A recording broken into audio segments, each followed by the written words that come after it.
Hello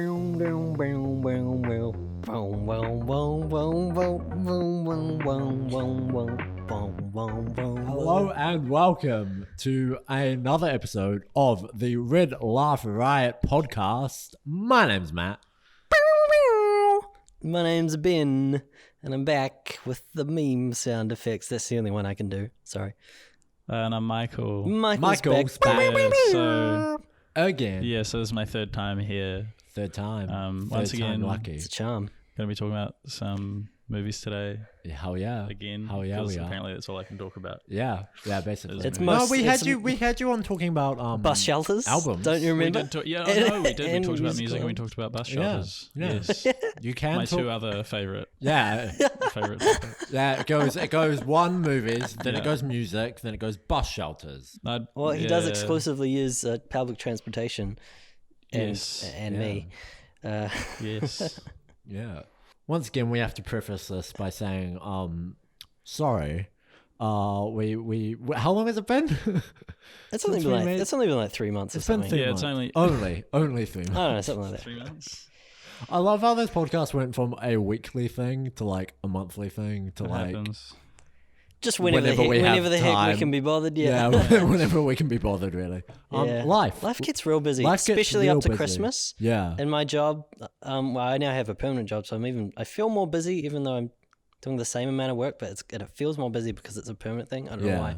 yeah. But in my job, we have to prepare Christmas-related things like 2 months in advance. Yeah. And so our Christmas essentially lasts like 2 or 3 months because it's just that whole time leading up, and it's so much busier and everything, and real stressful and busy. I feel like I get no time outside of work. And now that I've had we had some time off over the holidays. Now I'm back. I feel a lot more refreshed. I feel like I'm doing some more things on my own that I normally wouldn't find the time to do. Yeah. So I'm feeling more fresh, bit better about 2020. Yeah. That's good. Yeah. I'd hope we all are. Burnout's like a real issue, man. It is, like, absolutely. especially in in the film industry and just entertainment in general. Yeah. No, definitely. Important to take time out to recoup recharge the batteries as it were. As it were. As it were. Yeah. So what else have you guys been getting up to in the 3 months or whatever that transpired? Nothing much, or basically just work? For me, it's mostly been work, Just work. and then I went down back home to Christchurch for the holidays. Yep. Recuperate a bit, but after that, not much going on. Not much. Yeah, man. Well, I saw a bunch of movies, but I'm sure we'll get into that in this podcast. Yeah. Very quickly. I did meet my goal. I don't know if I ever mentioned on the podcast, but I had a goal last year to see 30 movies in cinemas. Yeah. Ended up seeing 52. Wow.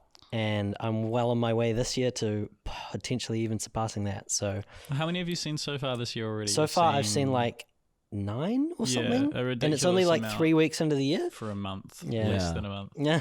Well, on a similar tangent to that, I nowhere near as impressive as 52, but impressive for me considering I usually only watch about 1 or 2 in cinemas a year. I saw like 8, I think. Nice. Double it. That should be your goal. Yeah. Double Yeah, it. double it. That was my goal because Yeah. in 2018 I'd seen 15, which is more than I'd ever seen. Yeah. And then I was like, I'll double it, and then Yeah. I did Yeah. that, and then this year, who knows? Yeah. Who knows, man? Yeah. 100. Don't know, man. Don't know. It could happen. A century. I mean, I think century you should give it a go. I was probably in the sort of like mid 30s. Yeah. I would say maximum. Outside of the film festival, I probably only saw a few in cinemas. Yeah. Yeah, Yeah. I'd say. But I mean, that's Mate, just the the way film things festival are going. opens up so many more like opportunities. Yeah, Like just the fact that you can just like basically binge a whole bunch of completely fresh new movies that are all like pretty good as well. yeah. Yeah. Like which you don't usually get that much Yeah. opportunity. Yeah. And you just get into this rhythm and mindset of just like, this is what my days are going to be like for the next couple of weeks. It's just like seeing movies in my spare time. Because how long does it run for? It's like a month, isn't it? Nah, it's like just over 2 weeks. Oh, okay. It's Just over 2 weeks. basically I swore it was goes longer than it's that. set over about 3 weekends. Right, and then right. Stuff in the Okay. days in between and Yeah. stuff. But Hopefully, I'll be able to suss something out and actually be able to go. Because go see a I've yet couple. to be able to. Absolutely. I think I went to one thing. Actually, all of us went to that. Was that part of the festival or no? Oh, we went to a That we went to a doco dockage thing. Yeah. It's a separate festival type thing. Yeah. Dockhead just separate. It's all very confusing. Also worth going to, but yeah. Yeah. Anyway, speaking of the things that we do, this is one of the things. This is one of the things that we do on the podcast every week. Every podcast we read some headlines on Reddit. This is the segment called Reading the Headlines. And our first headline today is something that I'm sure Matt was going to love talking about. It's definitely something we need to be catching up on because it's one of the biggest political pieces of news. And the headline today from Politics is: the White House is reportedly worried that House Democrats will continue to dig up damaging information on Trump after the impeachment trial. And in general, we can just use this point as a jump-off point for you, Matt, to just talk about the impeachment if you want. Yeah. It's just yell into the microphone. All right. It's that time again, team. No, the impeachment process is very interesting because it had to get passed by the House first in order to go to the Senate to for the basically what's essentially a trial. Now Trump is only the third sitting president to get impeached. Yeah. The other two being Andrew Jackson and Bill Clinton. Andrew Jackson was like a guy in like the 1800s or like early 1900s. Yeah. Old as fuck, basically. Yeah. Clinton obviously being in the 90s and having the whole sex scandal with blowing. Oh, boom. What? Who'd he blow? He didn't blow. He got blown. Oh. By a lady in the Oval Office. So that's. Yeah. I still maintain that there was this thing. Does going that around not happen to Trump? When who knows? Hillary. There was this whole thing though with when Hillary was running, people were saying that it was just all a ruse so Hillary could fuck a male secretary in the Oval Office to get one back. That's awful. Which I thought was hilarious. No, that's awful. No, I wish Clinton got in, but unfortunately that wasn't the case. But no, like I was I digress. But basically, yeah. So the Senate, 2/3 have to vote to impeach. Yeah. Which isn't going to happen because the Republicans have a majority in the Senate. Yeah. So basically, it's a complete waste of time. But I think it's important because it does send the message of, had they not done it, it would have sent a message that like, as the president, you can do whatever the fuck you want to do, which isn't the case. Yeah. You are, no one's above the law, and what he did was fundamentally wrong because he got impeached, for those who don't know, because he rang up the Ukrainian president, I believe. Yeah. And basically was like, yo, can you dig up some dirt on Joe Biden and Joe Biden's son? In return, we'll give you aid. Yeah. AIDS? Aid. Shut up. Sorry, I just had to. Yeah, and so like obviously that's fundamentally wrong. Yeah. Asking for political favors in turn for financial. Like if you can't see that that's wrong, like there's something fundamentally wrong with you. So no, I get what you mean. That's basically my 2 cents on it. But no, I don't see him getting impeached. So therefore we'll have to, and it's the elections in November anyway. So hopefully we see a similar thing that we did with the midterms, and we see a good voter turnout, which traditionally favors Democrats. When there's a higher voter turnout, then more Democratic voters. We'll see, man. But we'll have to wait and see. So fingers crossed, we don't have a 2-term president in Trump. Yeah, I don't have much to say on it. Really. That's my politics rant done. And my fingers are crossed that this certain virus in China isn't going to make its way here.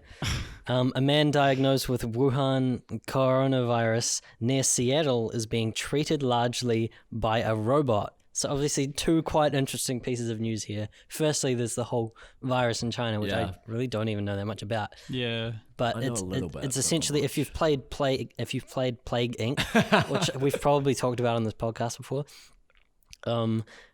it's one of those like viruses that I don't know much about, but it's a certain specific type of virus that fucks you up. Basically. So treated by a robot. I find that. Here's the second part. Exactly. To me. Being treated largely by a robot. Now it doesn't say in the headline, Of course, I won't read the article because who does that? Exactly. It doesn't say in the headline whether it's like an actual like automated robot or whether it's somebody controlling some robot hands, because we might have like talked that Vodafone ad. it is like the Vodafone ad. Yeah. We might have talked about this, but like 5G is legitimately such a fascinating technology, and that it can bring so much more in the industrial life of the internet, not on a consumer life. In a consumer's life, a 5G is meaningless unless you're literally downloading 10,000 movies in a day on your mobile data, which you're not. 5G is interesting because it's so high, low latency that somebody across the globe can actually control the robot and perform surgery on someone. Do you reckon that ad's really stupid? I don't think it's stupid. I hate that ad. You know why? Because it like baits you into thinking You're that right. the dog's gonna die. You know what's interesting and though? then it's like, oh, actually no, it's just getting a nice surgery, and it's like, like it's just so stupid. It's a Vodafone ad. You know what's like, more who stupid? Came up with that? Well, it's more stupid. The whole plot line of it is just, we're going to make the audience think that the dog's going to die, and then it's not going to die. I never and then the little robot arm doing the surgery is going to wave at you. Like, I didn't everyone's buy gonna be into like, hello. Nah, there's that's actually... the whole thing. It's interesting you say that, Matt, because there's two versions of the ad.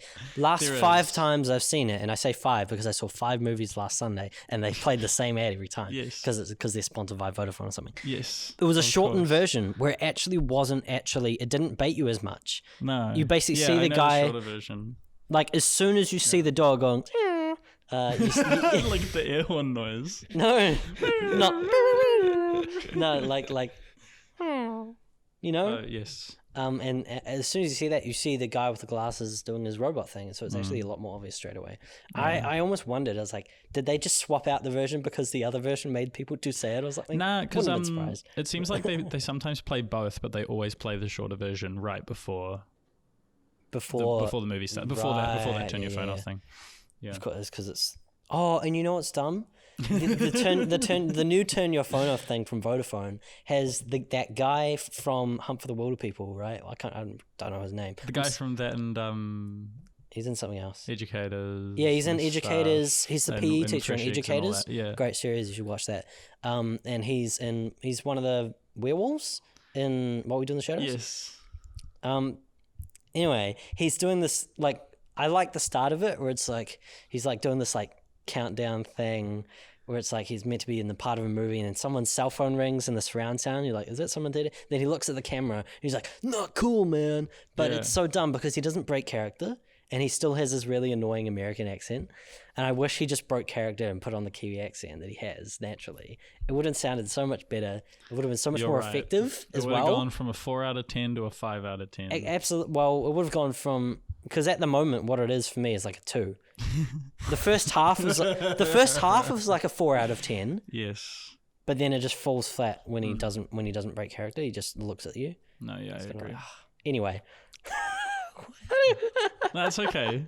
That's what this is for. The first comment is, did I read correctly that the nursing staff are still in the room and in contact with the patient, but they move the robot around so the doctors can see the patient? So it is. I think it is a controlling situation. Okay. So I think it is. I think it must be. Okay. Because like what? Yeah, it's not an AI that's like actually. You can't train an AI to fight a virus that we haven't fought before. You know. Yes. It doesn't make sense. Something else that doesn't make sense. This one is just the perfect headline to be at the top of Reddit today.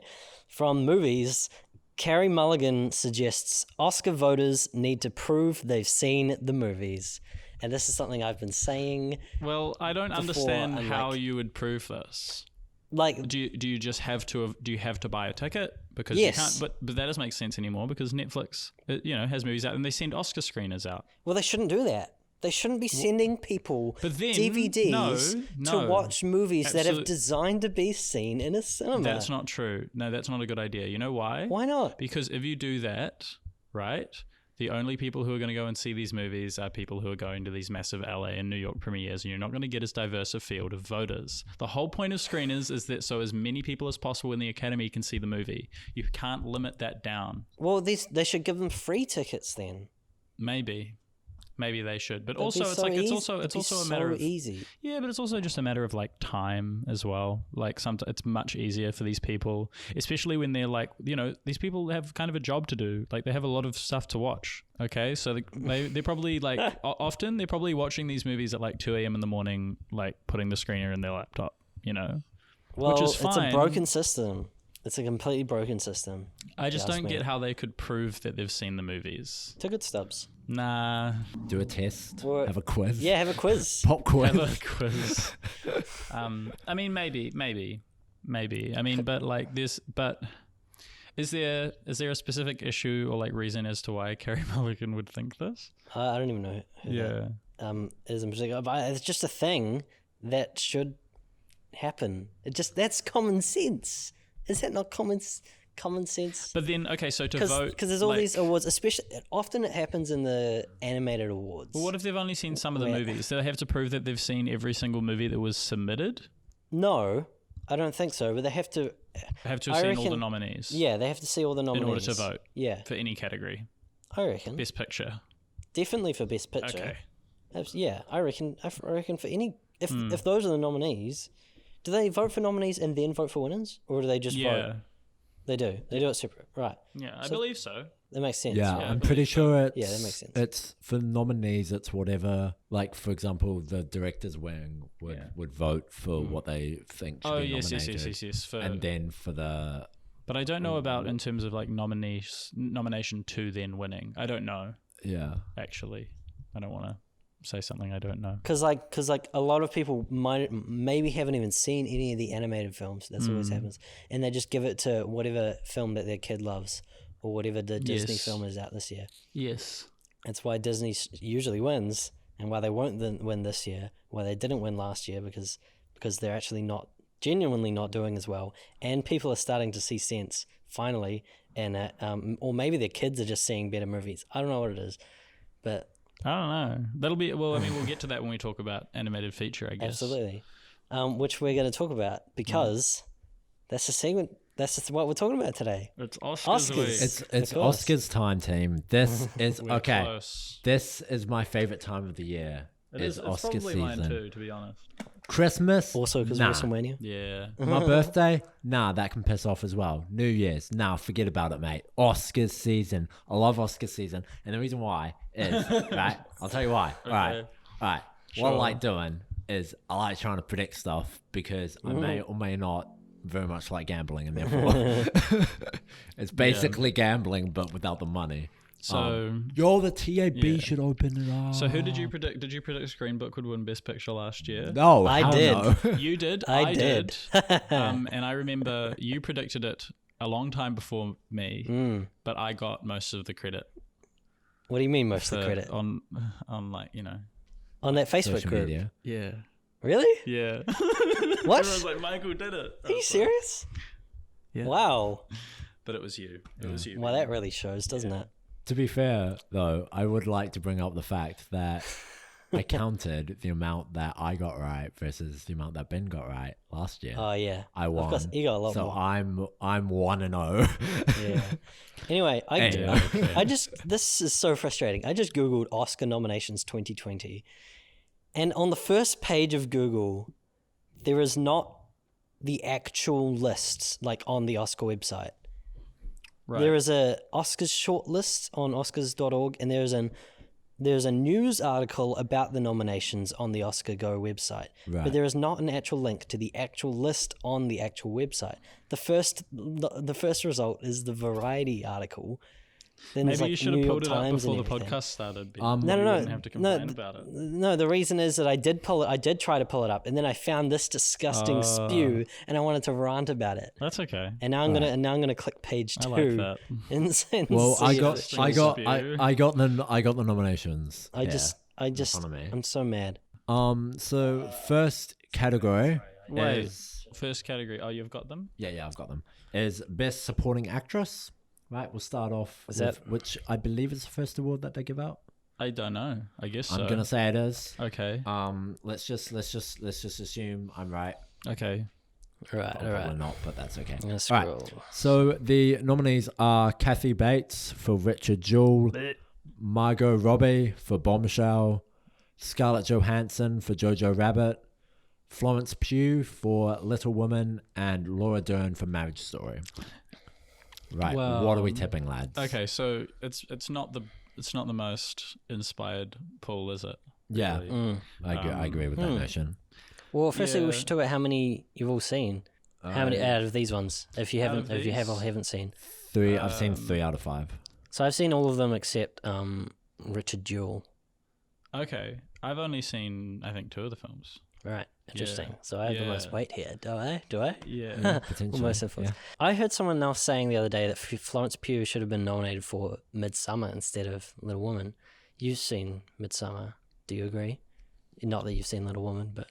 Well, I guess like that would be, for starters, that would probably be an actress play, not a supporting actress play. True. But I mean, if we want to get into snubs, that's definitely something we can talk about. Right. No, yeah. So it's not the most inspired category, maybe, in terms of like there's not a lot of hype around any of these people, except for I think a lot of people are talking about Laura Dern. Yeah, so Laura Dern's won every award, I think, for this. All of the major, like she won at the Screen Actors Guild, she won at the Globes, she won quite a few Critics Circle awards as well, which is interesting because it's not like an overly dramatic role. Like there's no big scene. It's more of like a comedy role, actually. That's why I personally lean towards Scarlett Johansson, because her role, I guess, was more effective and contributed a lot more to the movie. I would say. Yeah. So that's why I would vote for her, probably. But I would not be surprised at all if Laura Dern wins. It's interesting. Like, I guess there must be a lot of love for ScarJo this year because she's been nominated for 2. Both categories. 2 movies. Even just coming out of Endgame, people were loving her. Yeah, and then she had 2 amazing movies as well. And Black Widow's coming up. This just must be like a period of hype. It is for ScarJo. And for never being nominated before, getting 2 noms in 1 year. Just okay. Should we maybe I'll just add that I'm tipping Laura Dern. Yeah, I would say predicting Laura Dern. She's my pick. She's my pick to win. I totally agree with you guys. A bit of a bland category in terms of. I think I would say nominations. If there's a snub here, it's probably Margot Robbie. From Once Upon a Time in Hollywood. If I was to say, like, for a film that is like done so well over the entirety of awards season, and for a movie that, even though there was quite a lot of controversy, understandably so, surrounding maybe her lack of lines and stuff in the film. I mean, every review I read was like, Margot is like the heart of the movie. Absolutely. She's like the sort of beating heart of this era, and the fact that she isn't nominated and Kathy Bates is for a movie that no one seems to really care about is quite interesting. Well, she is nominated for Bombshell, which actually she is really good in. But I mean, she's. I would also agree. I think I would put her for Once Upon a Time before Bombshell. I haven't seen Bombshell, but I'll just say that whatever they did to Nicole Kidman's face in that movie looks really weird. Have you seen the trailer? I've seen the movie. Oh, you've seen Bombshell? Yeah. I saw it the other day. Oh, on Sunday. I thought I told you about this. Was it good? It's quite reasonable, yeah. Okay. I think it's good. Okay. Yeah. Yeah, her face just looks really weird. Yeah, all their faces look weird in this. Margot Robbie looks the least weird because she's not as makeup-ified compared to her age. All right, so moving on to the next category. Best Supporting Actor. So Best Supporting Actor, we have Anthony Hopkins for The Two Popes, Brad Pitt for Once Upon a Time in Hollywood, Joe Pesci for The Irishman, Al Pacino for The Irishman, and Tom Hanks for A Beautiful Day in the Neighborhood. So firstly, how many of these I've just seen, have you guys seen? Irishman and Once Upon a Time. Yeah, same. I'm the same. So 3 out of 5. I watched maybe 10 minutes of The Two Popes. Oh, yeah. And I just realized it was a movie for old people and that I shouldn't watch it. Yeah. Basically, I was just like, this feels like, a sort of a Lifetime movie. I don't know. It was very odd. Very odd. And very odd to just see like the people in it, like the popes, sort of be like put in this kind of comic manner, which is, they're not exactly the most uncontroversial people in the world. 2 things about this category are interesting. One is that Tom Hanks still got nominated despite the movie itself kind of falling off the ranks. in terms of Best Picture and all that. It's sort of... Right. And the other thing is that there's 2 acting nominations for The Irishman in this. Yeah.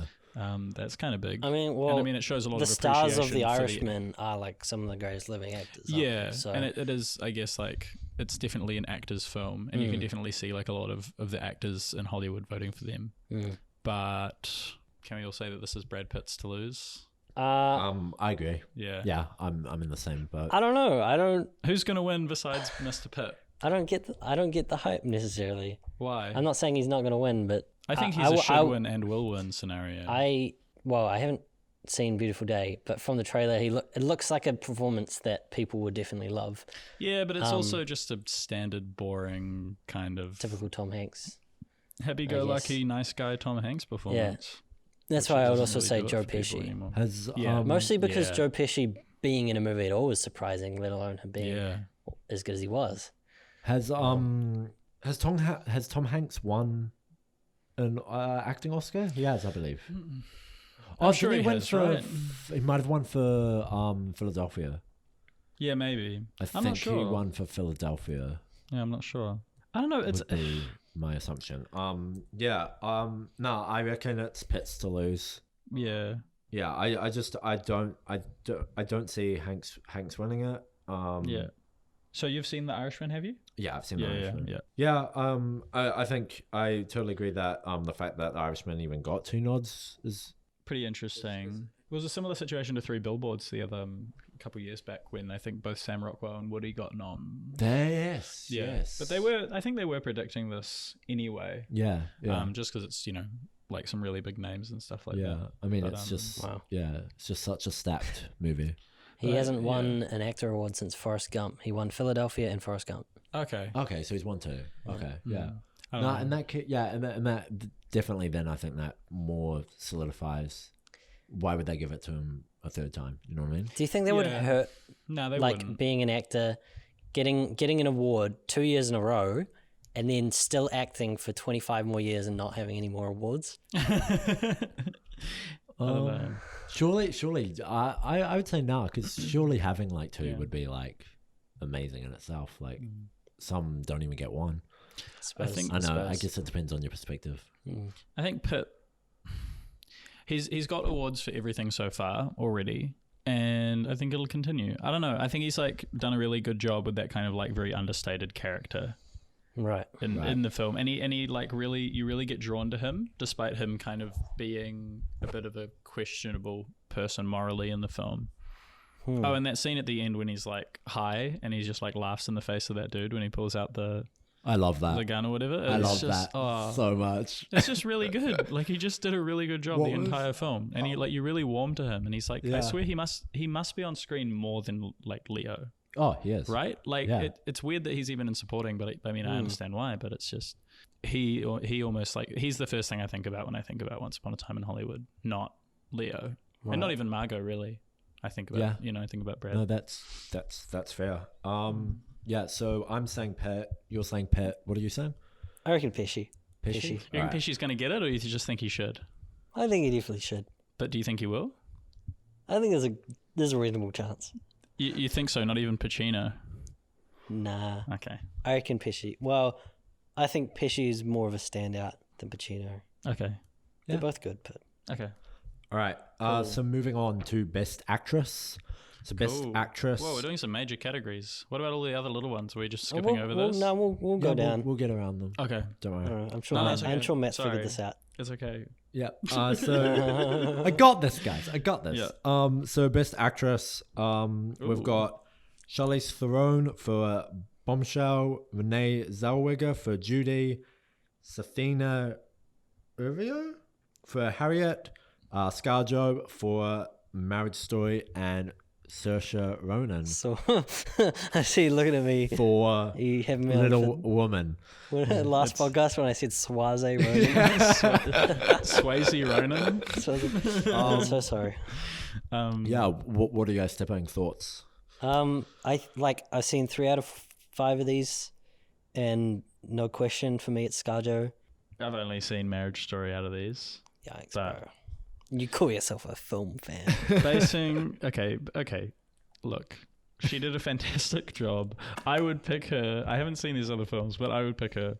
But once again, it seems like the acting race has been dominated by the same 4 names this entire season. And Renee Zellweger is dominating the actress field. And I think she'll continue just because it's like a nice comeback story for her. Right. She'll win for Judy, no doubt in my mind about that. Well, I haven't seen it, so I guess it's fair. Yeah. I can't comment on that one. Yeah, so I'm tipping ScarJo for it. In terms of, I don't know if you guys feel the same way, but I would make the argument that ScarJo, in terms of ScarJo's performances in Marriage Story and in Jojo, I would say that Marriage Story was definitely more deserving. Undoubtedly. Yeah, cool. So I'm not crazy? Awesome. No, you're not. You're definitely no way. Like ScarJo is probably one of my favorite performances of the year with Marriage Story. Yeah. And like, I don't know. It was just very crushingly sad the whole time. Yeah. She just made me feel really sad. It totally was. Yeah. Yeah, what a movie. Oh, man. I just watched it. I saw it last fucked, night. Man. Marriage Story's fucked. Yeah. It was, just oof, you know? I love the I actually love the humor in it most out of everything. That whole scene where the cut on his arm? No? Yeah, the cut on his arm is amazing.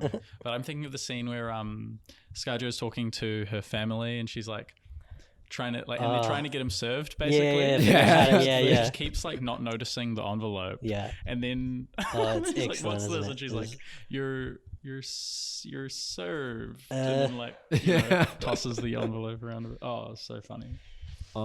So just confirming, I'm saying ScarJo, you're saying Renee Zellweger.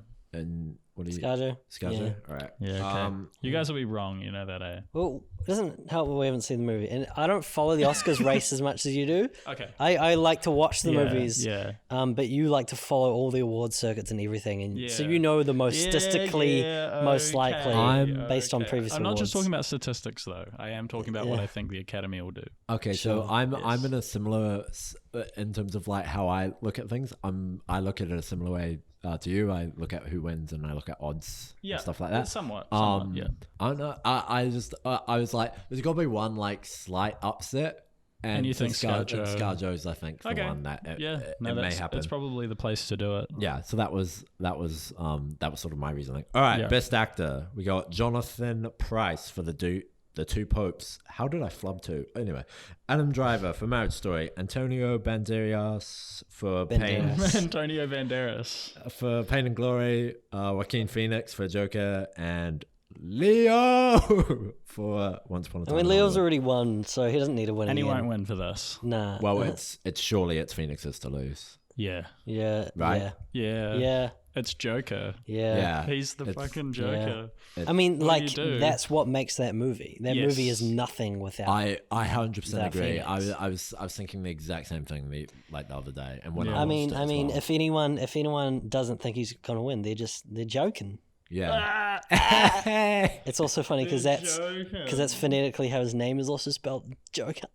Joaquin Phoenix. I mean, it kind of looks like that. Joaquin. It's like he was born for this role, honestly. But having said that, I personally probably prefer Adam Driver. Yeah. Because he's just wow. I mean, they're both of them in that movie are just out of the park. Incredible. Yeah, it would be nice. Yeah. But I don't think it's going to happen. No. I think.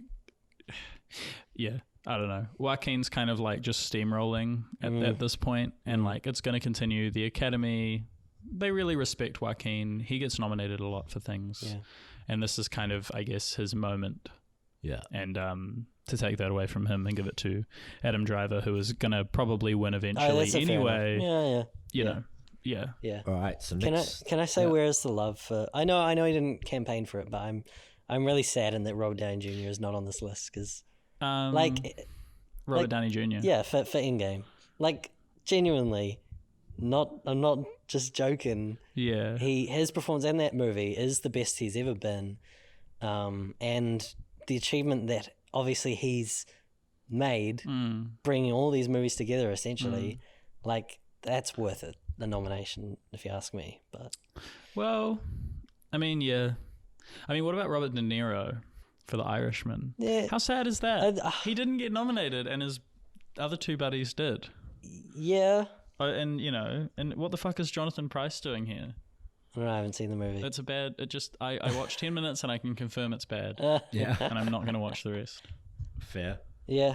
Fair. I think De Niro is harmed by the amount of de-aging, probably. Okay. I think that makes it harder for some people to connect. So fully, yeah. But also personally in that movie, I felt like most of the movie was bouncing off the other characters than it was on him.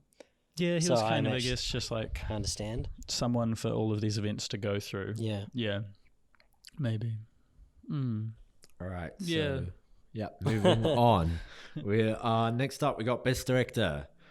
So we got Quentin Tarantino for Once Upon a Time in Hollywood. Todd Phillips for The Joker. I'm gonna mispronounce this. Bong Joon-ho. Bong Joon-ho For Parasite. Scorsese for The Irishman, and Sam Mendes for 1917. I've seen all of these. Yeah, me too. All of them as well. Yeah, which is really Thank nice. goodness. I feel Yeah. so I guess proud of myself. the first thing we should maybe talk about is the fact that this is one of the only categories this year with a little bit of controversy surrounding it. Why? Because of no Greta females. Gerwig? Yeah, Why? the Greta Gerwig snub. So The question is, Who would you remove? who would you replace? the question is who, and obviously I think most people would Have say you guys seen the movie?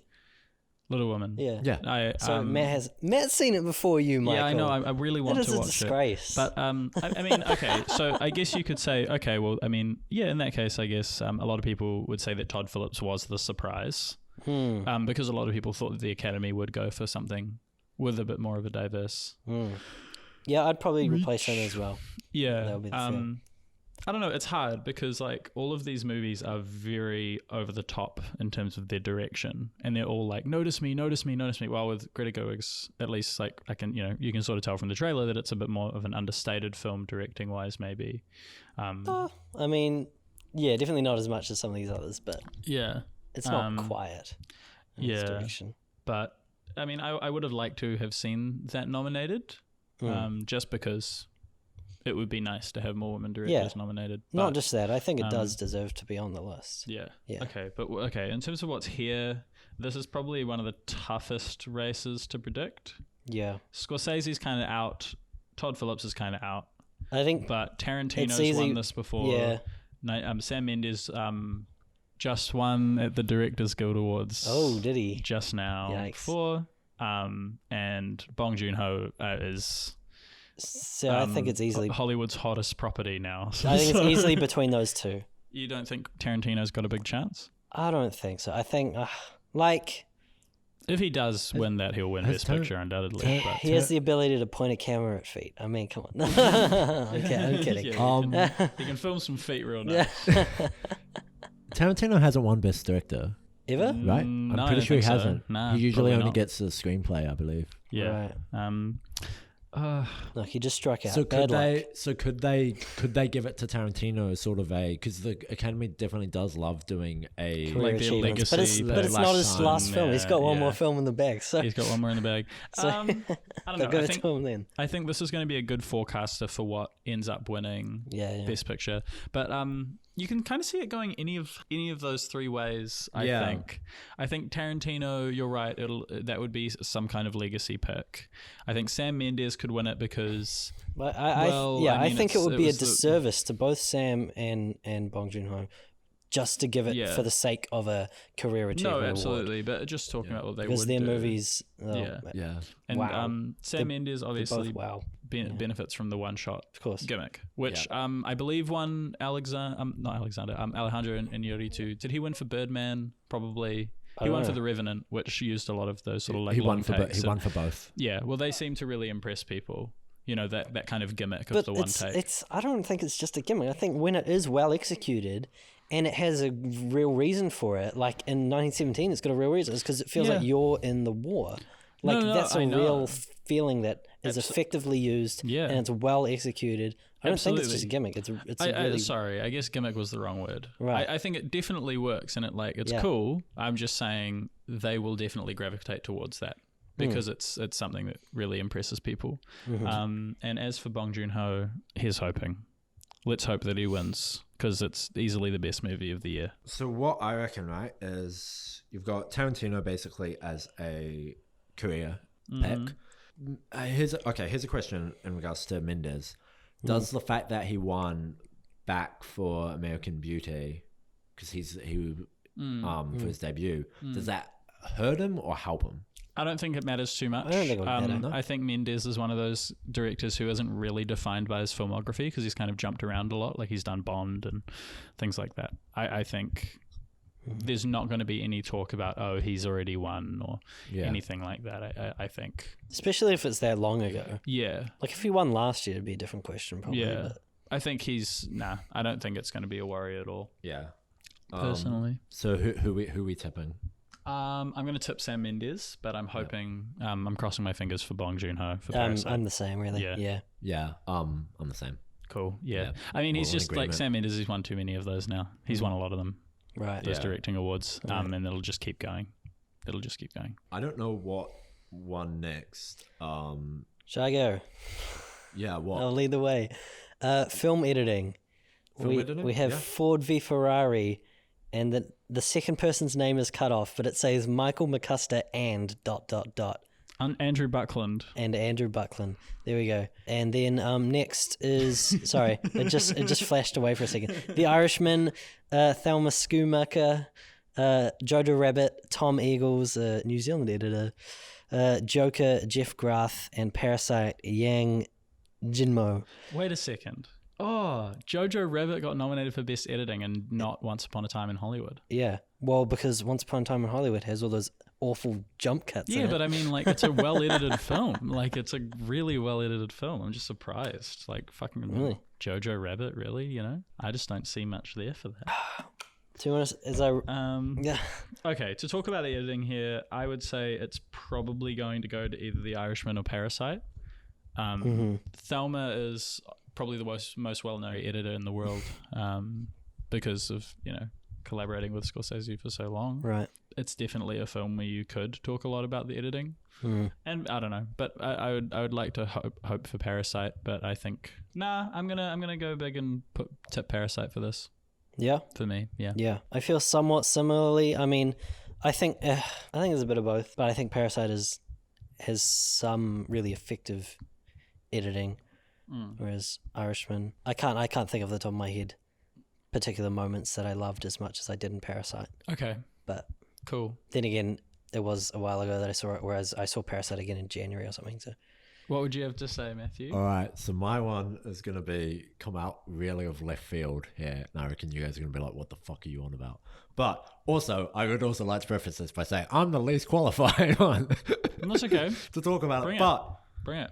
Ford versus Ferrari, I reckon, is going to win. Why? That's my tip. Why? I reckon in terms of I thought that the racing sequences were that's a good point. dope. Yeah. Okay. I don't know, just that's just my tip. Like, it's the thing with Ford versus Ferrari is it was such a Ford v Ferrari. it was such an obvious Oscar bait film. Yeah. I think a lot of people would agree with that. Yeah. It's just right up, man. It's such an old man movie, right? And yes, majority of the Academy is still old white men, and I can just see them voting for it. So that's basically why I know. I wish I had a stronger argument. no, I mean, it makes sense. as to why. But I know that's just It's just hard to see where I'm leaning. People coming around, sort of crowding around that movie, even in editing, as much as other films. But maybe, I mean, often the most action-packed of the films that are nominated end up winning. To be fair, Bo Rap won last year, so anything can fucking happen. Oh my god, yeah, it did. That is true. That is unfortunately the truth. Bohemian Rhapsody, best editing. Okay, so we're all what was your tip? Sorry, I was tipping Parasite. Yeah, okay. But I'll tip I do get your point there, Matt. Yeah, you actually have convinced me a little bit, but not enough. Well, like I would definitely choose Parasite, but actually, I guess I wouldn't be surprised if Ford v Ferrari won. I'm not saying it. I would just like to preface by saying I don't think it. Wait, hang on. I think it will? No. I think it will win, but that doesn't mean I think it should win. What do you think should win? Parasite, probably. Right. Yeah. Have you seen Parasite? Yes. Oh, you have. Oh, yeah. He's seen more nominees than you, man. One thing. We are going to go over snubs later, right? Like after we do the categories, can we talk about I mean, you can just bring up snubs in any category if you want. Yeah, no, if I you just have missed any. a couple, so I'm going to wait. Okay. Oh, sure. Yeah. If you want. Let's jump over to original screenplay. I was going to say cinematography since we were in the okay, yeah. sort We'll of do technical cinematography realm there. Yeah, we'll do cinematography. Cinematography. I'm sorry. No, it's fine. You lost your chance, Matt. We'll get back to screenplay, I guess. Cinematography. I was going to go the next. Well, maybe not quite. It depends. It depends how many of these All we're right, going through. cinematography. The Irishman, Rodrigo Prieto. Joker, Lawrence Sher. The Lighthouse, Gian Black. I'm sorry, guys. 1917, Roger Deakins. Once Upon a Time in Hollywood, Robert Richardson. So this is going to 1917. Yeah, that's pretty much no question. I think, like, you can say things about Roger Deakins being snubbed before, but he's won now. He's already, he's had one win. Right. And this is clearly the most, the most ambitious. I mean, this is one of those films where, like, the cinematography is so ingrained in the way that the story is told that you couldn't, it's partially about the way it's shot. Sure. Yeah. So it easily has the highest chance. I mean, I'm really happy that The Lighthouse got nominated, considering it was using like film stock from like the 30s or something, and like. Oh, really? Yeah, and just the photography in it is just so different from anything else. Yeah. That even came out in the past year, that I'm happy about that. I wanted to just mention kind of the craziness of how The Irishman was filmed, because it was filmed using like 3 cameras at once. Huge cameras. For them to film their faces and track them without using face dots and stuff. Yeah. Because obviously the actors didn't want that. So that in itself puts a limit on what is even capable to do with the camera. Yeah. Like in terms of movement and everything. So I thought it was interesting. Yeah. Just to think about. And highly impressive. Yeah. As well, that like someone like Scorsese and even Rodrigo, who has been working for a long time, are both like interested in trying these new things just to be able to get these things done. Absolutely. Yeah. And also Joker looked really good. It did. Joker looked really good. It did, if not a little conventional, maybe. Like I can't say. A little bit it looked a bit like a Deakins wannabe film. But I'll be honest. Some of the lighting, I was like, yeah. Yeah. Oh, and Once Upon a Time in Hollywood is one of the best shot movies of the year, no doubt. But I don't think it has chances against 1917. So I'm tipping 1917. Yeah, we're all in agreement. I think we agree. Yeah. Do you guys have anything to say about costume design? We can skip it if not. Let's just go through our tip. We'll just do a prediction for it. Yes, there's Irishman, Jojo Rabbit, Little Woman, Joker, and Once Upon a Time in Hollywood. I would probably. I mean, I feel like Irishman and Little Woman. Oh, and actually, all of these are period pieces. So actually, they're Once Upon a Time in Hollywood. I was about to say those 3 get a tilt because they're period pieces, but they actually all of them are period pieces. Yeah. But Little Woman and Irishman probably have the most convincing to me. Although Once Upon a Time in Hollywood, I guess maybe as well. I don't know. I wasn't around in the 60s, but I don't know. I don't think I can judge this very well, to be honest. I just think it won't. I definitely think it won't be JoJo. I feel like JoJo was pretty. I don't think JoJo will win anything. Conventional, wasn't it? Yeah. I think if I to be honest, I don't know, but if I was forced to pick, gun to my head, I'd pick Little Women. Basically based on the fact that the Academy likes corsets. Sure. Definitely. Okay. No, but legit, go back and look at the winning. I will. Look at past winners. It's I got will. a corset in it. I'll keep it in mind. Usually wins. But that's like a very like forced right pick, if that makes sense. Yeah. Similarly, makeup and hairstyling. There's not that much to say. Who cares? Okay, you don't care? That's fine. We'll move on. Sure. Do you care, Michael?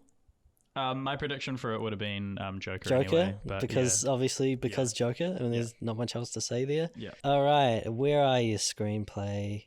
Oh wait, no, hold on, production design. Oh, come on, are we getting all out of order now? We're gonna miss some. No, I'm gonna get them all. Okay. Production design. I think last time we didn't do all of them. I thought we were doing that again. No, last time we didn't. But I feel like we don't have to do all of them. We'll just race through. Yeah, production design. Any thoughts on production design? Irishman, Jojo Rabbit, Once Upon a Time, 1917, Parasite. I have no doubt in my head that Once Upon a Time in Hollywood will win this. Yeah. It's easily the best set design of the year, no doubt. Yeah, There's nothing better. because of all the TV sets and everything. It as was well. just incredible. Oh, yeah. It just looked amazing. 60s. But then Yeah, were any of those sets like just pre-built backlocks that they already had that they could use? maybe, but the look of the film was great. Because otherwise, 1917 is pretty high up. For me It's as well. pretty amazing. Yeah. Score. Any favorite scores? Let's do score. I'm interested in I give it score. to. So there's Joker, Little Woman, Marriage Story 1917, and Star Wars: The Rise of Pooh. So What the fuck? sorry, did I mispronounce that? Sorry. No discreditation to John Williams because obviously he's great, but this is not necessarily the movie that he needs to win. He's won 57 times before or whatever. He has one again. I know that much. I don't know. I think Joker will win. Joker. I think Joker's got it personally. I loved Marriage Story. I think. Yeah, but it wasn't exactly the most noticeable. But I also, I agree there.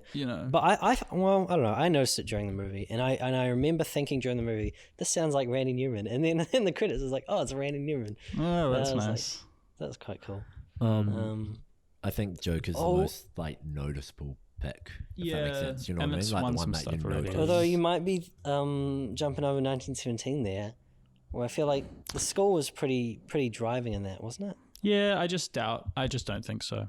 I think Joker's got it. I think Joker's going to overperform. All right. I mean, it is the most nominated. Yeah, it's got the most nominations, which is 11, I crazy, believe? by the way. Yeah, it's got 11. I can't believe that Joker led the nominations. Isn't that insane? That is pretty insane. I don't know. To me, it's insane. But I won't have Yeah. that many wins. We probably haven't seen any of their short films, have we? No, we won't do the shorts. Short films. we go- Well, actually, me and Michael actually have seen one of the short films, Yeah, Brotherhood, which was quite good. nice, wasn't it? It was quite good, I'd but like we to see haven't that seen one. the others, so I don't know. I hate the fact that sound editing and sound mixing are the same category because who actually knows the difference? There should be just one award called sound design, and I would give it to probably 1917. I think 1917 is going to win both Ford of v them. Ferrari, I guess you could give it sound design as well. Yeah. Visual effects, Avengers Endgame, Lion King, Irishman, 1917, and Star Wars. Again, this is undoubtedly going to go to Avengers. I mean, think so? okay, it could go I to think Lion it's a King. wide open category, Could they give it to personally. the Irishman? Nah, because it wasn't like, I think Irishman was convincing, but still like not out of this world. No. Whereas they do de-aging and more in Endgame, and they do it more convincingly probably. I'm pretty pissed off with the lack of Ad Astra in this category, personally. Right. Probably the best looking space movie Okay. I've seen in years. Right. The only thing that I can see it's nominated for is best sound mixing. Yeah, I it thought, kind of it just got snubbed for everything, basically. Yeah, because I remember Ad Astra getting a little bit of buzz. Yeah, just like when it early came out. when it came out. Everything for Brad. Yeah. Best picture, all that stuff. But I don't know. It was a bit too serious for people, a bit too sour. I think it's between Avengers and Lion King, and I think Lion King just doesn't deserve any wins at all. Yeah. I mean, it should go to Avengers, right? I mean, like I mean, traditionally it is a category that does go for the go to the bigger films, the bigger films. Yeah, absolutely. Right. Yeah, tipping Avengers. Onto it. Writing, adapted screenplay. Oh, this is okay. Good, fun. The Irishman, screenplay by Stephen ... Steven's Alien. Jojo Rabbit, screenplay by Taika Waititi. Joker, Todd Phillips ... Is that someone else And as well? Scott Silver. Scott Silver. Little Woman, written for the screen by ... Come on, Oscars Critical website. work. You got to fix this stuff, man. And The Two Popes, written by Anthony McCartan. There we go. Yeah. Wow, this is quite a strong category. 4 out of 5 are Best Picture winners. I mean, Best Picture nominees. I would say, I'm not sure, eh?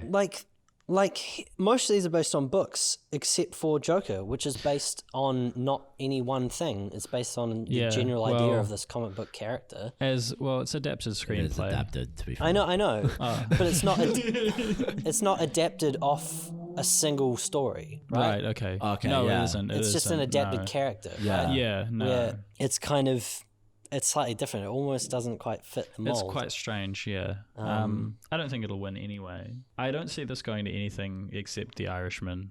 Yeah. The screenplay is like probably the best thing about the film.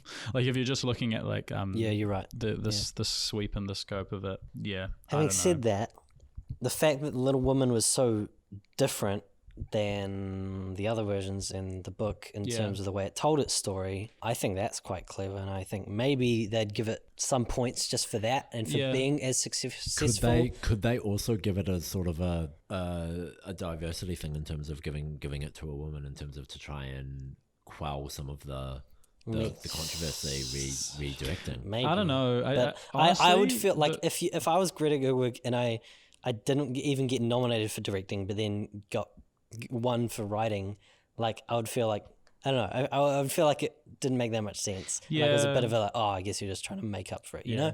I mean, I don't know. Yeah. I don't even know if the Oscars necessarily care about what the public thinks anymore. Yeah. They're continuing to not really include or have any ultra diverse sort of picks.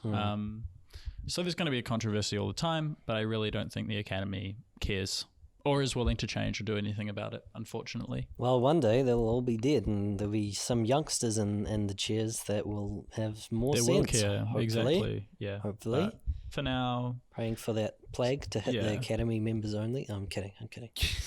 Let's not. I'm tipping the Irishman.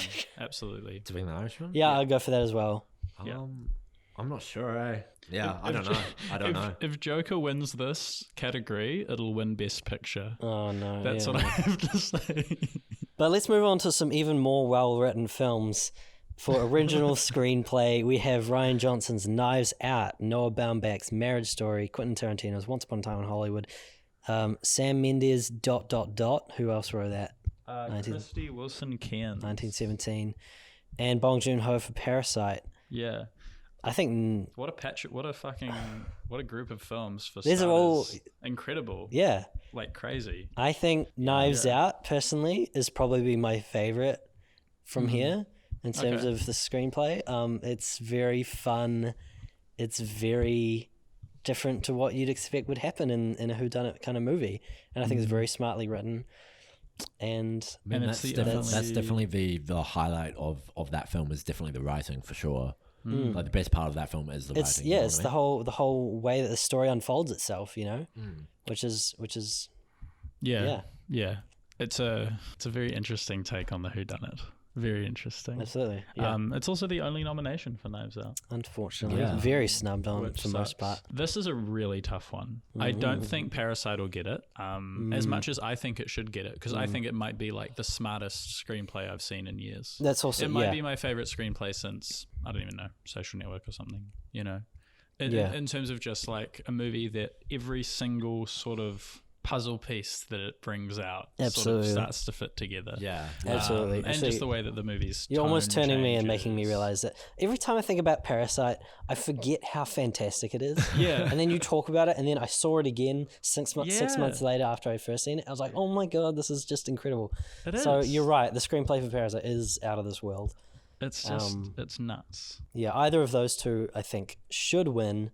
What will win is more likely to be Once Upon a Time in Hollywood. Or Marriage Story. Or Marriage Story. This is the kind of place where they're going to award someone like Baumbach. Really? Yeah, absolutely. But I'll give the edge tip to Tarantino. Right. No, actually, no. Marriage Story is going to win it. Really? Yeah. But I think I understand that it's close. I think if Parasite doesn't win directing, it's got more of a chance of winning writing, so they can at least give him one of the awards, I reckon. Not that would be nice. Not that they deliberately choose it that way, I assume. No. I assume the voting isn't rigged. No. But we don't know for sure. Well. It probably is. So what do you think? You think Tarantino's winning it?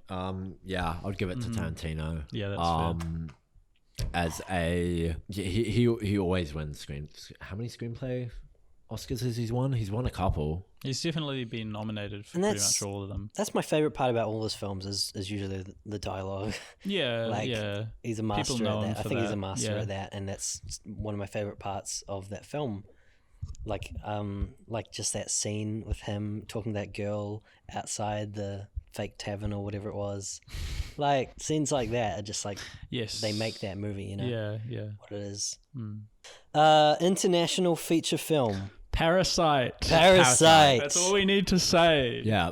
I've also seen Les Mis, and so has Michael. Yeah. Which is perfectly decent, but it is no Parasite. So what actually got nominated? It was Corpus Christi from Poland, Honeyland from North Macedonia, Is that a documentary? Yeah. Interesting. Pain and Glory from Spain. It's the one with Antonio Banderas. Les Miserables from France, which is not an adaptation of the musical. And Parasite from South Korea, which... Yeah, there's absolutely no... It's Parasite, without a doubt. That's Parasite.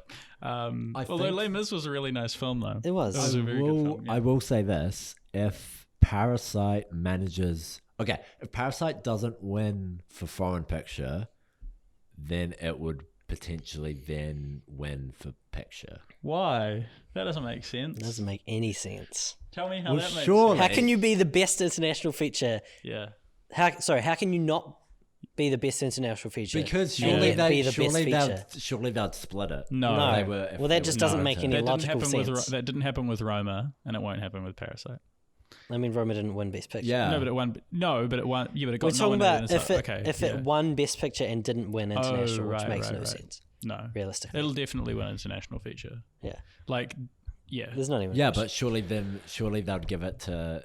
What I'm trying to say is surely they'll give it to. Are you saying they'd balance it out? Surely they'll give it for foreign, and not what I'm trying to say. You're saying it's only one or the other? Yeah. Why? No. It's cemented in gold. It's going to win foreign. No, no I'm not I'm disagreeing. not I'm not disagreeing with that. If any foreign movie, because the fact it's the only foreign movie to be nominated for Best Picture, it by default has won Best Foreign. Yeah. It doesn't make sense not to. Yeah, so doesn't that though give it a reason though not to win Best Picture? No, because it could be the best picture in the world. Yeah. No, I don't think it changes anything. I understand what you're saying is I understand that maybe you're just saying that some of the voters might think that way. Yeah. Is that what you're saying? Yeah. I don't think so. I always try and come from a. I think it's going to be half and half because there are going to be people everyone's going to think Parasite's going to win foreign, and it's either because they're like, oh well, obviously it's the best movie, I may as well just vote for it, or they really really love it and therefore have also voted for Best Picture. Yeah. So it's going to have the chance still at winning. Yeah, I don't think it reduces the chances at all. No. Personally, okay, I'm not. So. Okay, what's the word? I humbly disagree with you. Yeah, okay. That's good. I think you mean you stand corrected, is what you're trying to say. Fuck off. You smug prick. Has anyone seen the documentaries? No. No, but I think Honeyland's going to win. Honeyland. That's the international one, Yeah. Moving on then to Best Animated Feature Film, the most underappreciated category in the Oscars because none of these films get nominated for anything else. But they're some of the most fun, creative, charming films. Yes. So that's How to Train Your Dragon. Suck it, Michael. Yes, I did actually. Go listen to the previous podcast where where he called me out for some reason because he hadn't even seen the movie. But this is a category where Frozen 2 is not didn't nominated. Get nominated. I know. And this The is a Lion new King, year. which was a badly reviewed film, yes, but it was also a very highly profitable Also not Disney submitted film. for the Oscars as an animated feature because it's that'll technically not. Okay. Well, it's quote unquote live action. I can understand that argument that it's because it's made to look like live action. Yeah. Right? Yes. Just like half the visual effects in Avengers is made to look like live action. Yeah. Sorry, the rest of the nominees. I Lost My Body, which is a Netflix that I saw branded the other one. day, So is Class. Yeah, I need to watch that. Then there's Missing Link. And of course, Toy Story 4. Unfortunately, Toy Story 4 is going to win. I don't see anything else winning here. I think Klaus is amazing and really beautiful and great for being a new film for young generations, a new Christmas film that is. How to Train Your Dragon is beautiful, but it doesn't stand out hugely. Missing Link is similar. It's kind of a nice story, but it doesn't stand out. And then I haven't seen Lost My Body, so I can't comment on that. But Toy Story is beautiful, and most people really love it. I don't, but most people really love it. So it's got most of what the Academy votes for, and it's the only Disney one. So and it's a Pixar movie. It's not just a Disney movie. Exactly, it's a Pixar movie. Exactly. Yeah. And the Academy usually just votes straight for Disney, and if there's no tie, it's gonna all go there. So it's an interesting category simply because Missing Link made almost no money. Yeah. Klaus and I Lost My Body are both Netflix originals. Am I correct in saying that? Yeah. Which is massive. No Frozen 2. Also, though, what the hell? Why do you say what? Have you seen it? No, but it made so much money and it got well reviewed. I thought it was pretty. I thought it was averagely reviewed. Yeah, but I haven't mean, seen it, but you know, the trailers look really bad. I thought it looked like. I'm just surprised. I'm very surprised. Yeah, I'm at, proud like, of the Netflix. Not, yes, me too. Well, I am proud of Netflix for what they did, but also of the Oscars for choosing these ones. However, I'm not proud that they snubbed Weathering with You. Yeah. I don't know if they even did they campaign for it. I don't know. I don't think so. Surely they must have. But that. Then again, actually, it only had its first US release this past week or something, or maybe that was just a wide release. I don't know if they had a previous I don't know. smaller release. I think regardless, we all know that Toy Story 4 is going to win. Yeah. As much as I would like I Lost My Body to win because I thought it was pretty great. Yeah, I didn't watch it. All right, so I haven't seen any of them. Yeah.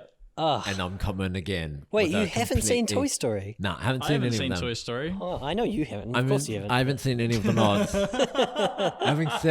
having said all that, my prediction once again, we've got a completely out of left field prediction coming from Matt. Wait, what?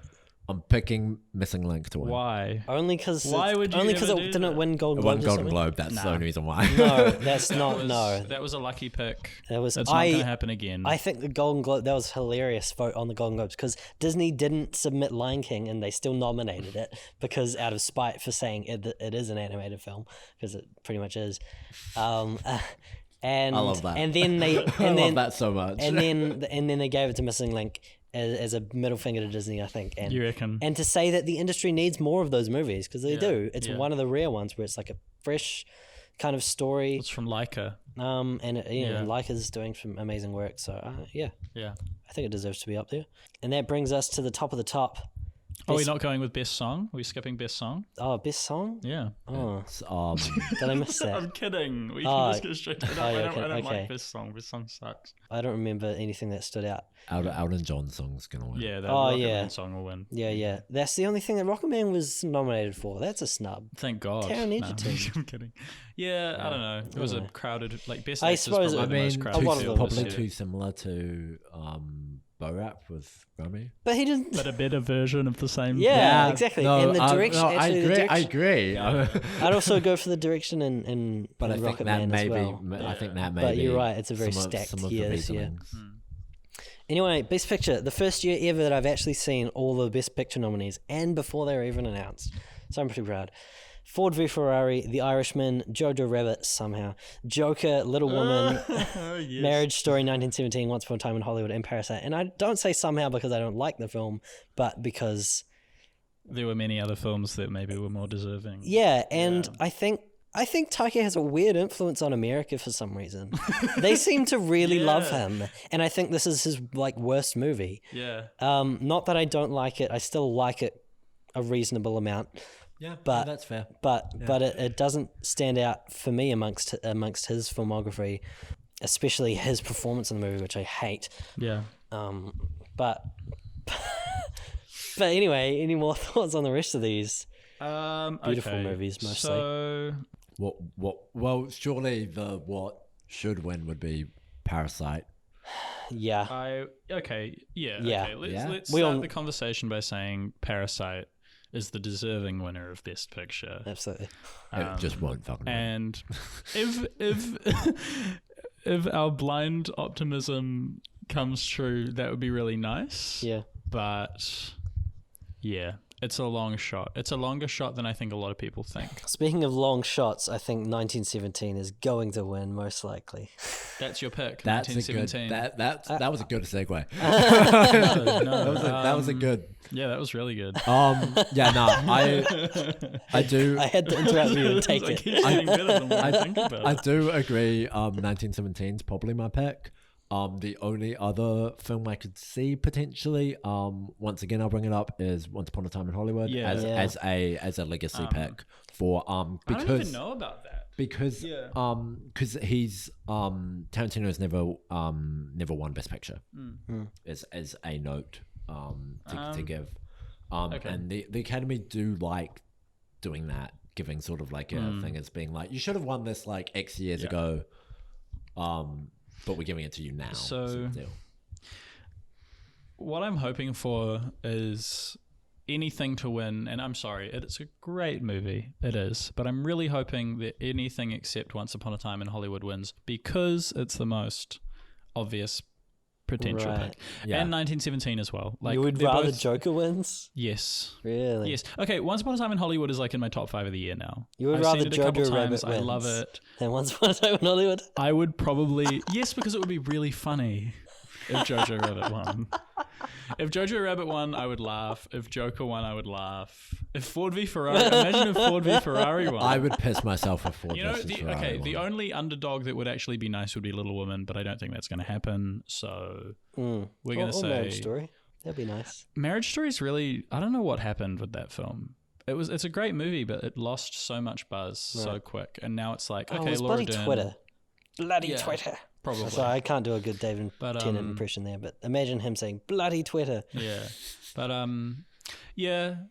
So the Oscars is now like looking at a chance to do something unprecedented And and have a foreign language film Yeah. win on a run that has basically been solely determined by the quality of the film, because it's Neon who are doing the run for it. The company, Right. they're not a big company. Yeah, This isn't like a season thing. That isn't Paramount or Fox Searchlight or something having to come out and do this. You know, this is like a really small kind of company who are having to promote this film, and it got this far in the race based solely on how great it is, and therefore it should win.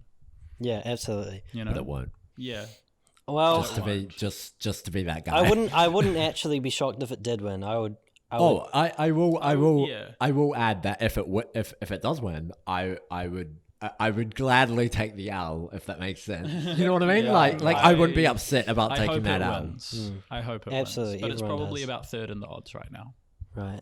I think 1917 and especially Once Upon a Time in Hollywood have a higher chance Yeah. of getting Best Agreed. Picture. Yeah. I don't know. It's a good year kind of for Best Picture nominees, because you've got some like interesting curveballs in there, like with Joker and with Parasite definitely. But I still think they can do more. The fact that they nominated Ford v Ferrari is kind of hilarious. Like, I haven't seen the movie, but it's like, I think it's like what Matt was saying before. Like it's built for the Oscars. but like, when are the Oscars when going I- to stop caring about Oscar bait? You know? When I watched it, I was like, this is gonna get a nod. Like I knew it. Yeah. To be honest, there are some films this year that I feel like weren't even that Oscar baity. Like Jojo Rabbit, and Parasite weren't No. Yeah. made to bait Oscars. No, Jojo Rabbit was just made to bait people into crying for something that isn't really earned. See, that's where I thoroughly disagree with fuck, you man. there. I hate Jojo Rabbit so much. Don't go watch Toy Story 4. You'll feel the exact way, same way. It's even worse. Okay. Yeah. So, can we all tip? What's our predictions? Sorry for this. 1917. We all want Parasite to win, but we all think 1917 is more likely. Except I think that Once Upon a Time in Hollywood is going to win. Oh, I see. Yeah. But you really don't want it to.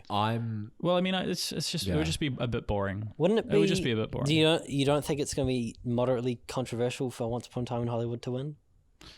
I don't know anymore. That movie had a lot of controversy when it came out, but now it's kind of Not like anymore? everyone's kind of rallied around it. They've kind of just forgotten about it, or they've I just don't know. accepted it. Yeah, I think people just didn't actually care that much, and they just pretended they did. That's And now most of it's the like- internet, to be honest. Yep. Um, Very much mob mentality. Yeah. but yeah. It's a movie about movies. Yeah. They love that stuff. Yeah. I suppose. 1917 is basically like The Revenant all over again.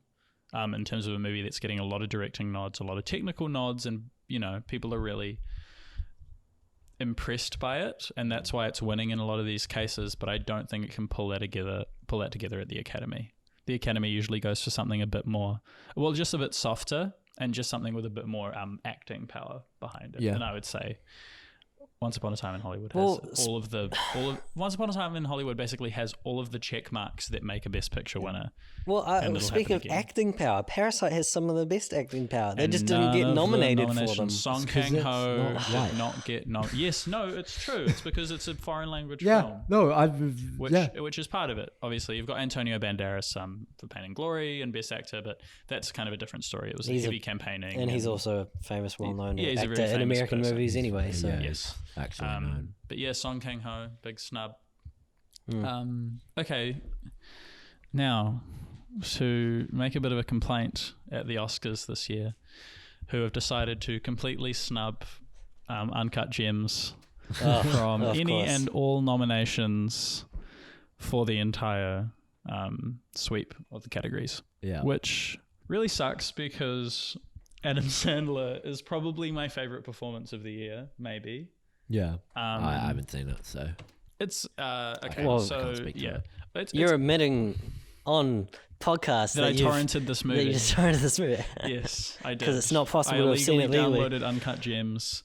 Sorry, Josh and Benny Safdie. You're my favorite directors. I love you, but I couldn't wait. You will see it in theaters 15 times if you could. Yes, but it's and I'll watch it on Netflix. It's going to be on over and over Netflix. Again, but there's no way you can actually give them more money. Yes. Or any money for this movie, which kind of sucks. Really sucks. Yeah. I wish it was in theaters. Yeah. But for me, that's a big like there are a couple films I think that got like snubbed across the board. Uncut Gems I kind of understand because it's like you'll know when you see it, it's definitely not the kind of movie that maybe a lot of Academy voters are going to appreciate because it's quite arresting and it's quite full throttle. It's not Oscar friendly. No, in fact they would probably just turn it off and be like, I can't handle this anymore, you know? But also The Farewell. Yeah. Nothing for The Farewell. And if we're talking about Best Director snubs, I would say Lulu Wang. Over Greta. Well, I haven't seen Little Women, so True. I can't really. Right. But Lulu, like some of the shots and just like the way that the scenes were done, like there were lots of scenes where like everyone was kind of like sitting around each other at like a big round table, and to make those scenes feel kind of, you know, coherent is quite hard in the first place. And just like some of the settings in that film and the sort of some of the choices in the structuring, everything I think points to like a really, really sure hand in directing. And the fact that they were shooting in America and they were shooting in China and there's a lot of locations in that movie, a lot of really good on location shooting in that movie. She was speaking a lot at the Directors Roundtable that the Hollywood Reporter did, and she felt right up there with Marty and everyone in terms of like her intelligence as a director. Felt up Marty? What? Up there with Marty Scorsese, as in. What do you think I said? What do you think I said? What the?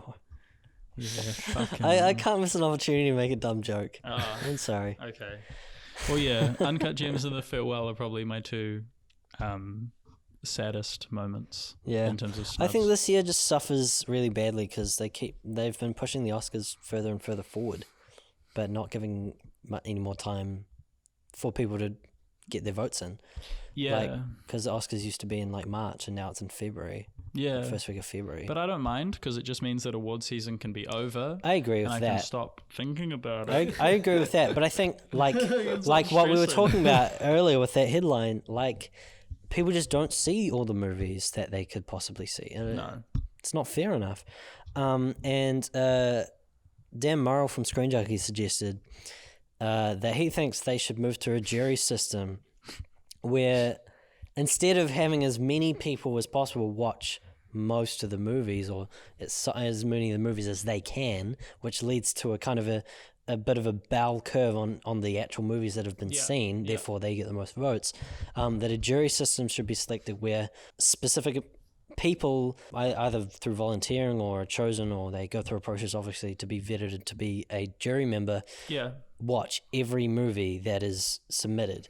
And therefore they have the fairest vote because they've seen everything. But that like those specific, it's only a small number that are picked because only a small number can actually have the time to see every movie. It's tough because you want it to be an industry awards that like is actually voted on by the entire industry, especially when you get down to categories and stuff, like excluding Best Picture, where it's just the actors voting for Best Actor and just the editors voting for Best Editing and stuff like that. It's a tough one, but I understand what you mean. Definitely. Well, maybe only for, like, what if it was just for Best Picture that there was only a jury that could vote on it or something? Or I don't know. What if it was done slightly? What if they just changed the system a bit? They just need to diversify or if the they amount. Added weighted voting. I mean the people. Sorry. Yeah. Maybe if there's people that have seen more movies, if they had a higher weight on their vote. Maybe that would... It just seems like it's...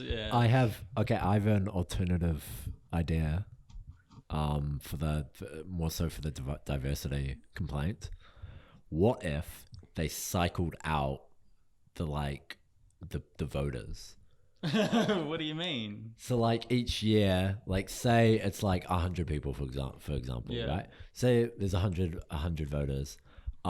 Each year there would be like so you'd get like a term limit, and then you'd be out, and then we'll get new people. Nah, I don't know. It's hard. The Oscars, it's the whole industry voting for it. Like the whole Academy votes for a reason. Like you have to get into the Academy to vote to start with. So it's not just every single person who works in the industry. You know, you have to be an Academy member to vote. Like there's already a constraint on these things, you know? It's not just every single person who works in the film industry is like, yeah, like, you know? I don't know. I think it's up to the people really to pick up their asses and go and see more of these films. And I think Netflix definitely will help with this. You know, like a lot of awards films are becoming, you know, Netflix exclusives, and it's much easier to watch them whenever you want. And that's why screeners exist. Screeners are a thing. If people don't choose to watch them, we can't do much about it. And you know, that's just the way it is. I think it's also just a time thing. Yeah. Like there's only so much time in the day to. I mean, what if? Like, let's say there are, how many people actually submit a movie for Best Picture? Like, how many movies would there be in the submissions? I don't know. Maybe like 30? Maybe too many? I don't know. Let's say it was 30 movies. Or maybe there's a short list of 30 movies or something. The other day, I saw 5 movies in a day, and I loved every minute of it. So if... Do you work in the film industry? I do. No. Do you work in Hollywood? No. I'm sure they've got quite busy days on their hands. But that's the thing. One day a week for 6 weeks, go see 5 movies. Yeah. Easy. Yeah. And they can plan it out. They can have schedules. They can have theaters specifically for voters to go to make it easier for them. They have Academy screenings. Why isn't it easier? There's no real excuse. No, I know. For people not seeing enough movies. It's the plight of the Oscars, but it's hard. I don't know. Not much we can do about it. Or is there? We just got to deal with the fact that the Oscars kind of suck. But we love them, and now we've been talking about them for ages now. So what we'll have to do is we'll have to wait and see, and then we'll tally up who got the most ones correct, and we'll see if I can defend my title. Yeah. I mean, I'm going to make some official predictions at some point. Oh, you're gonna change yours like a little bitch. Nah. I think they're all pretty set in the stone. I think I know. Yeah. I'm gonna do a similar thing, but I'm just gonna have mine written out. Yeah. No, I'm gonna have to go back so then I can check if they're right or not. As they go. Yeah. Well, speaking of all these excellent movies which we've all been seeing, now it's time to move on to the next segment of the show, which is What You Do. And that's where Tash will play the sound effect later on in post, which I will not impersonate, because then he will make my voice the sound effect, which I won't let him do. Not this time. Again. So this is the What You're Doing segment where we talk about what we've been doing, and of course we've all been seeing lots of Oscar films, and obviously it's been a very long time since we actually did this, so yeah, I'm going to rattle off. I'm going to start from New Year's Eve instead of starting from 3 or 4 months ago. Yeah, that's but I won't obviously read it. Well, actually I will, because I've only seen a few more than 9 films this year, actually, but not in theaters. On New Year's Eve, I wanted to watch, because often I quite often actually spend New Year's Eve watching a movie or two. Yeah. And so this year, I think my parents were out. I was just sitting at home and I was like, I want to watch one of my favorite movies of all time. I went into my top 10 list, my Ben 10 list, which you can find at letterboxd.com/therealclose. It now has 22 movies on it because it's my top 10 plus honorable mentions, and nothing ever gets deleted from the list. So if I add something to the list, it keeps going. And anyway, that's why it is that way. And I was like, you know what? I really want to watch Lord of the Rings. And I put on Lord of the Rings, The Fellowship of the Ring, because it's my 11th favorite movie, officially. The first honorable mention. And I put on the extended edition because that's the one that I had, that I think my brother had it on iTunes. And so I was going through his account. And I got 10 minutes into the movie and I realized I hated it. What? Because the extended edition of The Fellowship of the Ring adds a ridiculous amount of bloat to the first act of the movie. Yeah. It adds this massive, completely different the way it's told is completely different with this massive prologue. Yeah, from, the prologue's from really from fucking Bilbo, annoying. Yeah. who does this whole narrating over the top of everything else, which was so unnecessary and hugely disappointing because Bilbo's not the main character. He's not an important character for the rest of the season, for the rest of the series that much. Yeah. Frodo is. He should be the first person you meet after the actual I've always prologue. thought it was quite strange that you don't meet Frodo first. Yeah, well, in those the films. in the theatrical cut, you do. Oh, like there's okay. there's the Sauron prologue that explains Yeah. everything with Galadriel doing the narrating. Then the first actual scene is Frodo, but in the extended they do an extra whole thing with Bilbo, how he talks about hobbits and where hobbits come from and all this bloody crap that just doesn't need to be explained because that's in the movie and that's Isn't it why. funny? Isn't it that's funny? obviously why it was cut. Do you think it's funny that both J.R.R. Tolkien and Peter Jackson can't ever cut their stories down very well? And then Well, I'd argue that he did cut it down well because the theatrical cut is beautiful. Yeah. And it does everything you need and it gives you every character you need as they come. And that's why I stopped watching and I bought the theatrical version. oh yeah, baby. And then I watched it and I had the best time. And it was amazing. And then I'm just going to quickly rattle on through the movies that I actually have watched this year, starting with Little Woman. Then I watched A Few Dollars More. I watched Jumanji, Welcome to the Jungle, and then Jumanji, The Next Level, and I loved the fact that I even watched them because I hadn't seen them, and they were both surprisingly entertaining, although the second one fell flat for me a bit. I finally saw Alita Battle Angel, which I was surprised that I enjoyed it as much as I did. Parasite I rewatched after, I think I only saw it in June or July when it first came out, and then I rewatched it and I was like, oh my goodness. I watched The Love Bug, which is the first ever Herbie movie, which I watched. It's on Disney Plus. It's on Disney Plus. It's from 1968, and I watched it with my mum. Did you watch that? My mum wanted to watch something on Disney Plus, and we're like, "Oh, what's this, Herbie? Oh, look at that." Movie with Lindsay Lohan. Yeah, I remember that. Oh, Yeah, this is the OG, man. It was surprisingly entertaining. I saw Spies in Disguise in theaters. I saw 1917. Spies in Disguise is good. It's quite entertaining. Being John Malkovich, we watched the other day, which I was just Still need to see that. I was gobsmacked by that. It was amazing. And then the last movie I watched was my 5-movie run last Sunday. I saw Dolittle, Peanut Butter Falcon, Sorry We Missed You. That's I don't know if it's a snub, but that was a fantastic movie from last year. Yes. That I regret that I haven't seen it already or hadn't seen it already. What did you end up giving it as a rating? It was a 4.5 stars for me. I knew you'd love it. The performances in that basically are just like out of this world, like they're on the next level. The type of stuff that I love the most in filmmaking, or some of the stuff I love the most is these raw performances, these real powerful performances. Same stuff like in Marriage Story that I love. I rewatched Dojo Rabbit, and then I also saw Bombshell. Did you say Dojo Rabbit? Yeah, Dojo Rabbit. It's about a rabbit that learns karate. Yeah, it was totally snubbed for Best Animated Foreign Film. And what was the last? And Bombshell, which I saw, which is definitely a very powerful, meaningful movie, especially in today's climate. And I was kind of surprised to learn about everything that was in it because I hadn't actually learned about this stuff. Yeah. But it's basically about the Weinstein of TV news, who was the head of Fox News. But this whole kind of ordeal happened like a year or two before the whole Weinstein thing happened. Yeah. So I'm actually kind of shocked that it took so long for Weinstein to happen. But there it is. And Dolittle, I'm going to defend Dolittle for being not a terrible movie. It's definitely, I don't think it's terrible. I think it's a very serviceable family movie that is entertaining enough if you have a bit of an open mind. I'm never going to see it, and it sucks. I'm in the same boat.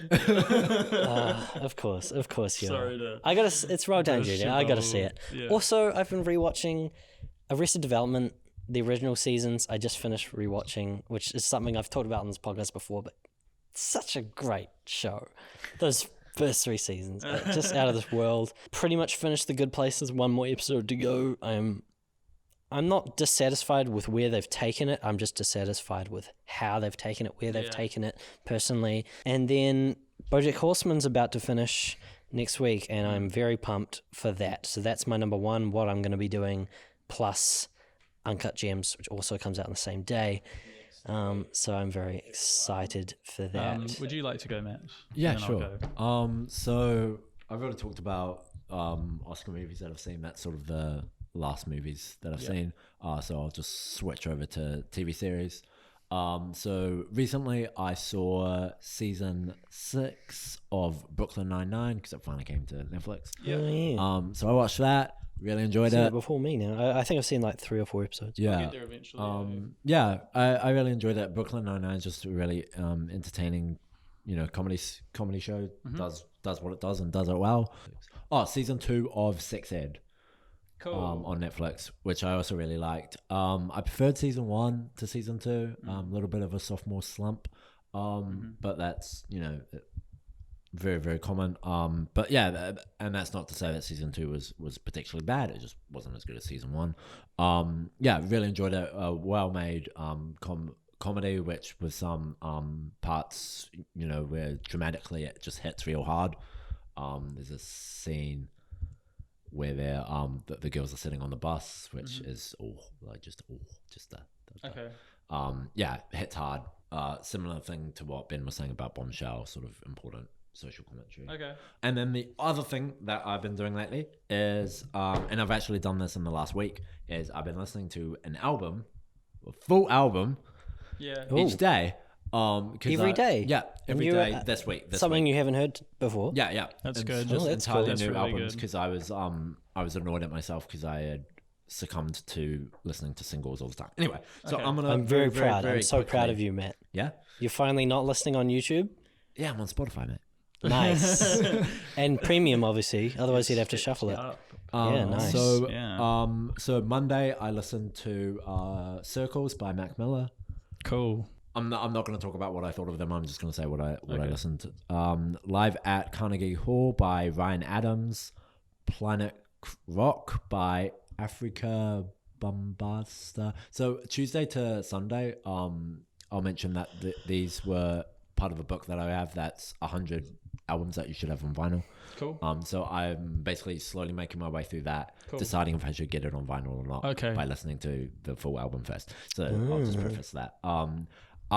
Neon Bible by Arcade Fire. Yep. Music from Big Pink by The Band. Pet Sounds by The Beach Boys. And Teen Dream by Beach House. Oh, how'd you find Teen Dream? Was on the... Oh yeah, no, enjoyed it. How did you Not find it? how, as in what did you think? What did I you just think realized about that halfway No, as it's I was okay. answering. No, I really liked it. It had like Yeah. an interesting vibe to it. So That's sort a of nice. just like, It's a nice like. yeah. I've sort of like with all these albums, I basically like chucked the album on and was just like vibing to like each album basically, which was interesting, and it was cool as well because obviously quite a diverse range of albums there. Yeah, very different. From eras and genres. So that's cool. So I'm probably going to continue that and Nice. slowly make my way I'm happy through. about that. I'm going to jump in before you, Michael, because you reminded me. I'd listened to an album recently that I'd forgotten to mention, and it's Everyday Life by Coldplay. Which I when I first listened to it, I kind of like sat through it and I was like, there's a couple real bangers that I quite like here, and then there's a few songs that I kind of just, who cares. But I've come to listen to it a few more times, and the bangers I just am falling in love with, and the album as a whole just is like a whole beautiful experience that I really love. And it's the first album in a long time that's got quite a few bangers on it. Okay. For me, they're less poppy, but they're very bangy, and they're very. I keep using the word bang. I don't know how else to describe them, but like the movies, the song that you can just real get along to. Yeah. And I've been really enjoying. Yeah. I will just quickly say that my want to watch is definitely Uncut Gems. Oh, of Yeah, course. please. Cool.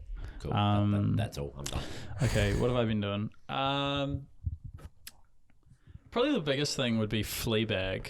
You guys know Fleabag? No. Heard of it, but I've never seen it. Okay, it won a bunch of Golden Globes and stuff. It's just Won a 2 couple of Emmys, I think, seasons. as well. Yeah, Emmys. It's Phoebe Waller-Bridge who wrote the show and stars in the show. She's from the UK, and it's basically just about this woman who is struggling, trying to get her life back on track, has a lot of baggage, and is like pretty much sex obsessed as well. And it was just real cool because like I guess it's nice to see. a series that gives the leading woman so much agency, despite you know that whole thing with you guys heard of the Bechdel test? Yeah. Where it's like basically like it's testing a film's sort of commitment, I guess, to female agency by being like, are they interested in anything that isn't a man? And this is an interesting one because all that she's interested in is men, basically. But it seems to find a way to give her agency through that and to be like, this is a woman who's making her own choices. And I just thought it was really interesting. And I thought like the whole family dynamic in it was really good. Both seasons were excellent, though very different. And she also has a series out called Crashing, which came out a few years back, and that's on Netflix as well, which is very good too. What else have I been doing? Been watching The Lighthouse, which I thought was like one of the craziest movies. Watching The Lighthouse? Like on repeat? Oh, I don't know. No. Okay, I watched The Lighthouse, and I thought that was pretty crazy. Recently? Well, I don't know. I mean, I haven't been watching that much recently, so I'm sort of maybe pulling back about a month or two. Right, okay. But right. I thought that was pretty fantastic. Like a good example, and that's another snub would be like Willem Dafoe. Oh, yeah. Not winning supporting. I mean, not getting nominated for supporting. Yeah. I would say it's just interesting to see like a movie using a kind of a lot of old technologies and making something that feels completely brand new as well. You know, like the cameras were old, the film stock that they were using was old. The whole movie's in black and white, 4:3 aspect ratio, but the movie felt fresh and interesting. Wasn't it 1:1? No, it wasn't 1:1. Oh. It was like a little bit a little bit narrower than 4:3, but it wasn't 1:1. Oh, okay. Nah. Odd. 1:1 looks real interesting because it doesn't look like a square. It looks thinner than a square when you're watching yeah, it. it does. Yeah. As said before, I watched Uncut Gems. Not the best copy of the film, but you pretty much have to see it. I think it's one of those movies that is going to be a classic in the years to come. There's just something, it's just got a very like particular energy about it that I think is going to resonate with a lot of people. It's also A24's highest grossing movie so far, surpassing Moonlight, which was actually a surprise. But I guess that's the power of Adam Sandler when you're getting the streaming numbers that he does and stuff like that, even when he's maybe starring in something that his fans might not be used to. His fans. That's funny. Yeah. What else I've been doing? Been watching a lot of WWE. Because I always seem to get into that around this time of year. Continues to be pretty much as silly as it was when I was a child, but the strange obsession continues year by year as I go into adulthood and continue to watch professional wrestling, which is interesting. Yeah, that's about it from me, really. Yeah. Nice. All right. Nice. Well, that is it for Pretty much. another episode of the RedLaughRiot podcast. Hopefully, this will get edited and released before the Oscars. Otherwise, that's it will be edited and released before the Oscars. I promise you that. Are you going to edit it, Michael? No. It'll be done. Yeah, and so hopefully, it won't be a ridiculously long time between the next podcast. But we won't make any promises. But we won't make we'll try. any promises, but we will try our best. Let us know what your picks though are for the Oscars and everything. In the meantime, give us some love. How many channels do we have that you can? There's Twitter, there's YouTube, there's Facebook. There's too many places, to be honest. If it's a social media site, we're probably on it. Yeah. So go give us some love in the Remember to hit up section. letterboxd.com/therealclose for all of my thoughts on all the movies ever that I've seen in the last, at least in the last year. I've written reviews for every movie I've seen. So yeah, that's it. See us. My name's been Matt. I'm Michael. And I've been Ben. See you later. Goodbye. Boom, boom, boom, boom. Boom, boom, boom, boom, boom.